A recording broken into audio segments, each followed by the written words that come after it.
All right, just finished up my official work day and headed into Britta's classroom. I volunteer on Mondays with her math group, which is so much fun to see all of her little classmates. But anyway, this morning we had our kickoff call for our Manifest More Abundance in 2024 call Inside the Float Collective.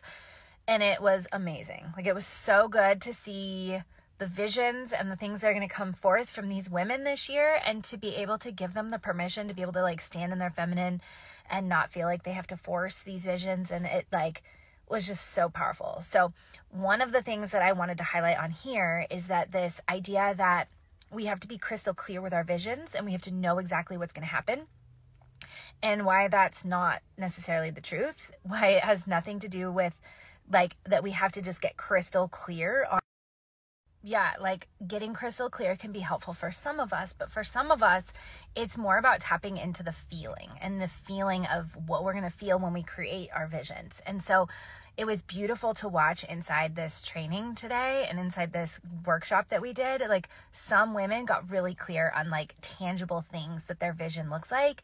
Others, it was more of just a color or a feeling or a state. And I think giving yourself permission to lean into your vision in that way is incredibly powerful. Like, for me, I don't necessarily need to have specific numbers. I don't need to have specific goals.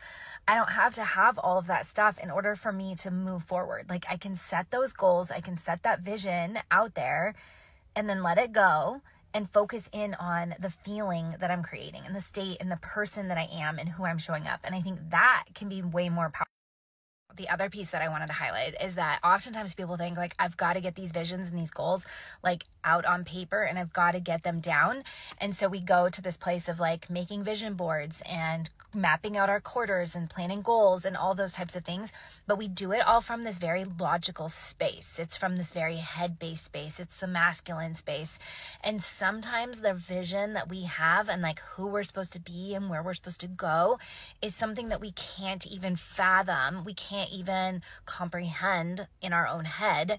It's down deep within us, in our bodies, within our sacral chakras. Like, it's deep within us, and we have to be able to let that out. Like, we have to be able to tap into that part of our subconscious, that part of our bodies, and allow that vision to come forth, rather than just sitting down with a pen and paper and think like, I'm just going to create my vision. I'm going to just set my goals. Like, there's so much more nuance to that. And that's what I love about doing this body work and being able to help